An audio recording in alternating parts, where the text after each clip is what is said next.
Hi, and welcome to Carolina Varsity's 2013 Week 12 review of the South Mecklenburg 8 Conference. I'm Dale Ross. Now the pit man, Matt Morrow. And this is the end of the regular season, regular end of conference, and Catholic finished first.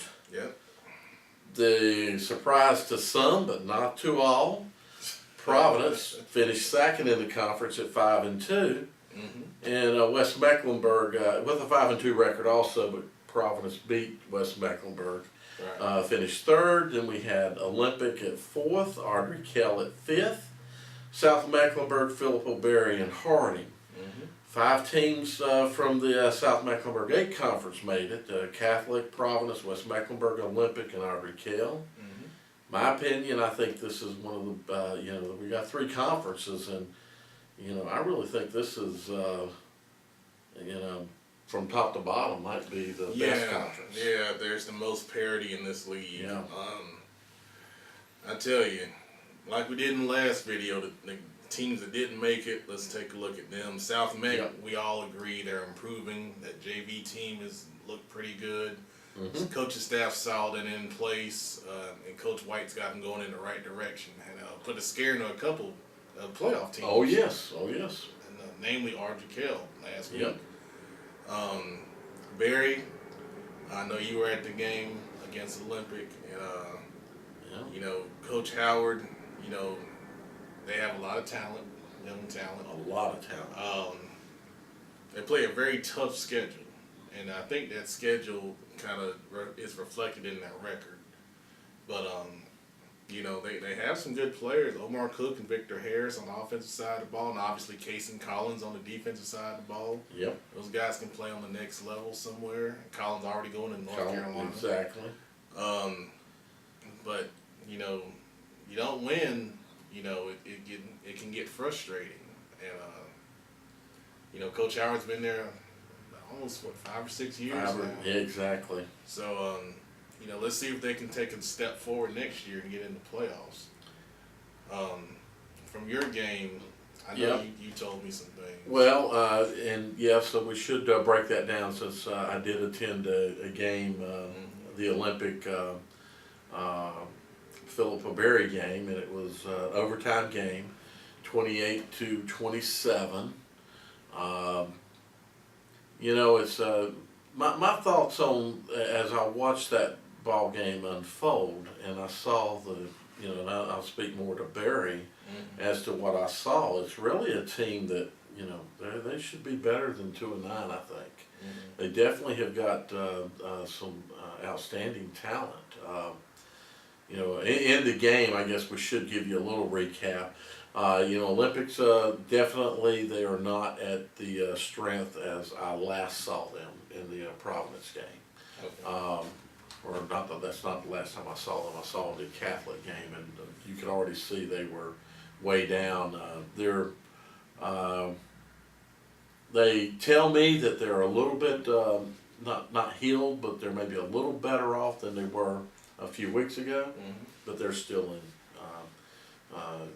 The line is they've got hurt players, they've got missing players, and of course if your line is your whole thing. I think Catholic Coots made a comment about how could Olympic, the Olympic people were saying 6-5, and Schufert should be named Coach of the Year. And a comment was made, how can you go 6-5 with Dinkins and Tinsley and Garcia and Means? Well, you and I both know it takes more than 4 players to play a ball. Oh yeah. And if your line's not. If your line is, not in solid shape, then Tinsley, Means, and Garcia can't do anything. So exactly. Olympics got a lot of youth. I'm going to tell you, I've been watching a kid, and gosh, I can't. And number 88, and his name's escaping me right now. He's a sophomore, defensive end. More impressive to me, way more impressive to me than Dinkins was as a sophomore. So, no offense to you, Dinkins, but the kid plays. He's a very, very good defensive lineman. The game, Olympic came out. Barry came out in like a base defense, Right. and Olympic just wham right down the field, and I thought, oh my gosh, where can I go now? I didn't want to go anywhere. I didn't even want to go to that game. I kind of didn't want to go to a game, but then Barry went back to their blitzing and their other unconventional packages, and Right. that really the playing a base defense against Olympic that wasn't going to cut it. And they made that adjustment very quickly, and the game was pretty close throughout. Actually, Barry had an opportunity to win the ball game. Barry went up, and oddly enough, with very, very little time left in the ball game, they went up, and then they actually kicked the ball deep. And of course, that's not a smart move. And Olympic did a side return. I can't remember the kid who received the ball, but then he got the ball to Darius Means, who found a seam and returned the kickoff for a touchdown. Okay. And that's what put the game into overtime. Barry did get the ball, move it back down, get into field goal range, but was unable to convert. So really to me, the surprise was kicking that ball deep. So anyway, that's a ball game that just helped Olympic get a little bit better seed, and Barry was just playing for pride. Now, like you say, they're a young team. They got a lot of talent. They really surprised me. And Collins actually, they played him on both offense and defense, and he made a big play on offense.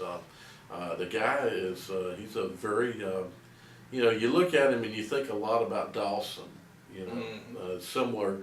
They're similar physiques and similar. They play similar positions, and I think Collins is maybe a better ball player. He definitely performed well. So anyway, that's it. And then of course in the South Mecklenburg 8, we'll talk about what's going to happen in the playoffs. I do agree with you on South Mecklenburg. Yeah. And I think that's a team that, as we look at going into, next season, some of these teams have to, Coach White told me Friday night, he said, we'll be back in the weight room on Tuesday. So it's dedication, man. Exactly. So his kids are going to go right back at it, and they're already preparing. Some of you teams are going to take it off and, maybe have the winter off, or I don't know how you face it, but at South Mecklenburg, the season's over and they're not strapping pads on anymore. But their goal now is, for next season, that they're already working for it. So Barry and Harding, that's what you need to be doing. As for Harding, I tell you, they got the 3-0 start. They got a little bit of juice and excitement around the team, and then, the bottom kind of fell out. And there are some things that I've heard, and things I can't say on camera, but there's some issues that need to be addressed, and they're gonna graduate some of their better players. Of course, like I've said before, there's no JV in place. There's gonna have to be a lot of things that get settled, and the first thing is Coach Akins was the interim coach this past season. What are you gonna do there? Right. Now, Coach Harper was still on the staff, but as we know, with the old Vance situation with Colacerto, nothing is guaranteed until it's announced and done. So they're gonna have to work out a couple of things over there, and then get the kids in the weight room and recruit the school and go through all those processes. It's kind of similar to West Charlotte, not as dire straits, but those are two traditional West Side schools that are really down in hard times, and it's going to take the right people in those positions to turn things around. The big difference between West Charlotte and Harding, of course, would be that Harding has had the bumps up and down, so they don't have that long winning tradition, but there are a lot of alumni, and there's got to be some feeling that it's okay, it's all right to have a down as long as you have ups, but for what we're seeing over the last few years, it looks like it's, it's in a downward trend as well. And, quite honestly, I don't see any ups personally. Not with the way things are looking right now. No JV in place. You've got, like you say, you're graduating some key players. Where is it going to come from for next year? The future does not look bright right now. So you're right. Things have to be addressed, and we've heard. We can assume things. We've all heard things, but we can also make some assumptions that obviously Harper's not certified, and that was why the whole thing was done. So right. he'll need to get that certification to be even potentially renamed as the head coach. Exactly.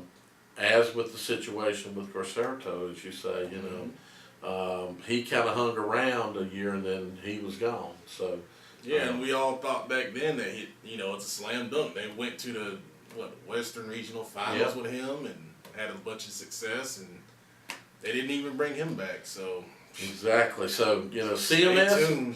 Stay tuned. Exactly. Otherwise, the other teams we'll talk about. Kind of teams performed sort of as we expected. If you go back and you look at our early projections of the conference, it kind of sort of came out where we all thought it would. So that's the South Mecklenburg 8 conference, and we'll talk about the playoff games here coming up soon. Thanks.